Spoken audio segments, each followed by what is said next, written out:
J'ai créé cette école en 1985, exactement. J'ai d'abord enseigné pendant 20 ans auparavant dans un lycée parisien. Seulement, je n'étais pas pleinement satisfait. Parce que le fait d'être dans une classe nombreuse ne me permettait pas à moi, en tant qu'enseignant, de s'occuper de chaque élève individuellement et de les faire progresser, chacun pris individuellement. Ça, c'est difficile. Donc, ça ne me convenait pas.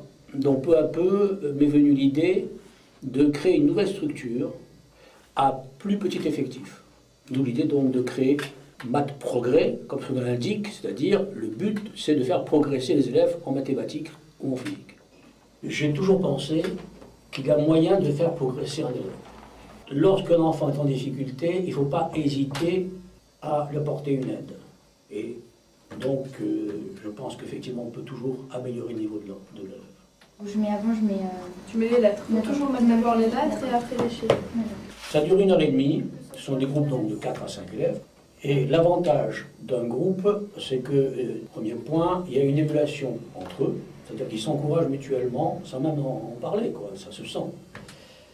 Et deuxièmement, le professeur va s'occuper de chaque élève, mais d'une manière individuelle, et donc passer de l'un à l'autre, sans toutefois, au contraire du cours particulier, sans toutefois s'occuper de l'élève constamment. Et donc ça permet une autonomie de chaque élève dans sa recherche de son exercice. On te dit que Y c'est le milieu de U? Oui. Le professeur, en début de séance, commence par poser la question à chaque élève pour savoir où est-ce qu'il en est dans son programme, qu'est-ce qu'il a vu, qu'est-ce qu'il a appris dans la semaine au lycée. À partir de là, le professeur leur donne à chacun un exercice, ou éventuellement l'élève, s'il le souhaite, peut travailler sur son devoir en maison. Le professeur va donner des ficelles à l'élève qui lui permet d'avancer dans sa recherche pour aboutir à la solution. Et lorsque l'élève a trouvé la réponse à son exercice, il en tire pleinement satisfaction. Et d'autre part, il prend confiance en lui. Parce que un des critères d'échec scolaire, en mathématiques ou en physique, c'est le manque de confiance. Et donc nous, on essaie justement d'améliorer le niveau de l'élève en lui faisant donner confiance peu à peu. Il faut que tu choisisses les données qui te permettent d'énoncer ça.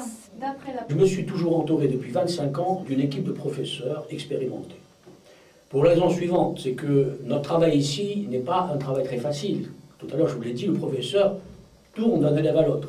Et j'ai voulu toujours comparer ce travail que fait ici le professeur avec un joueur d'échecs qui joue simultanément avec plusieurs parties en même temps.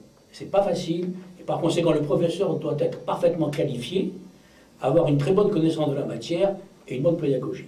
C'est pour ça que j'ai jamais embauché d'étudiants, ce sont uniquement que des professeurs qui travaillent ici. Il est très important, pour le progrès de l'élève, d'avoir un bon contact avec le professeur, d'avoir une sorte de feeling. S'il n'y a pas de feeling, si l'élève va venir entrer dans la savate, et il ne pourra pas faire de progrès suffisant. Donc nous avons de très bons contacts avec les élèves. Nous sommes à l'écoute de leurs difficultés. Même pour les parents, nous tenons d'abord à informer les parents du travail de leur enfant, puisqu'on envoie souvent des fiches d'appréciation. Et il arrive aussi souvent que les parents viennent nous voir pour demander conseil sur la scolarité de leur enfant. Nous proposons aussi, pour les élèves qui le souhaitent, donc c'est dans l'option, des séances supplémentaires qui leur permettent soit de réviser leur contrôle lorsqu'ils en ont un, soit alors de reprendre le contrôle avec nous lorsque ce contrôle a été raté. Au mois de juin, les terminales ainsi que les troisièmes ont droit à une période de révision d'examen. Nos résultats au bac sont très satisfaisants, parce que nous avons chaque année pratiquement 80-85% de reçus.